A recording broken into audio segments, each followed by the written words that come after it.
Friends, ఇప్పుడే అందిన వార్త. సీఎం రేవంత్ రెడ్డి సంచలన ప్రకటన. 18 ఏళ్ళు ఉంటే ఈ అర్హత అసలు ఏ పథకం కిందకి వస్తుంది? 18 ఏళ్ళు నిండితే అసలు ఏంటి అనేది వీడియోలో వెళ్ళి తెలుసుకుందామండి. వీడియో చూస్తున్న ప్రతి ఒక్కరు కూడా వీడియోని లైక్ చేయండి, ఛానల్ని సబ్స్క్రైబ్ చేసుకొని సపోర్ట్ చేయండి, తోటి మిత్రులందరికీ వీడియోని షేర్ చేయండి. వివరాలు కనుక వచ్చినట్లయితే, తెలంగాణ రాష్ట్రంలో 18 ఏళ్ళు నిండిన ప్రతి ఒక్కరికి డిజిటల్ హెల్త్ కార్డు అందజేయాలని రాష్ట్ర ప్రభుత్వం నిర్ణయించింది.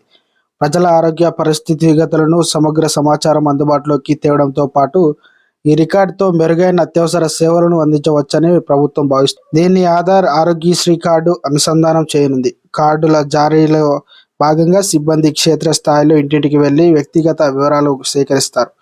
రాష్ట్రంలో ప్రతి ఒక్కరికి డిజిటల్ హెల్త్ కార్డు ప్రొఫైల్ సిద్ధం చేయాలని సీఎం రేవంత్ రెడ్డి గత నెలల్లోనే ఆదేశించారు. అందుకే అవసరమైన చర్యలు తీసుకోవాలని డిజిటల్ హెల్త్ కార్డు ప్రొఫైల్ కార్డును ఒక యూనియన్ నెంబర్పై అనుసంధానం చేయాలని సూచించారు. దీంతో అత్యవసర పరిస్థితుల్లో సరైన వైద్యం అందించే వీలుంటుందని అన్నారు.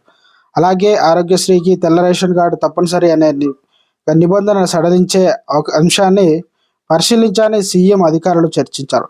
ఈ నిబంధన కారణంగా ఆరోగ్యశ్రీ కార్డు తెల్ల కార్డు కోసం తీసుకున్న వారికి సంఖ్య అనేది పెరుగుతుందని చెప్పడం జరిగిందన్నమాట.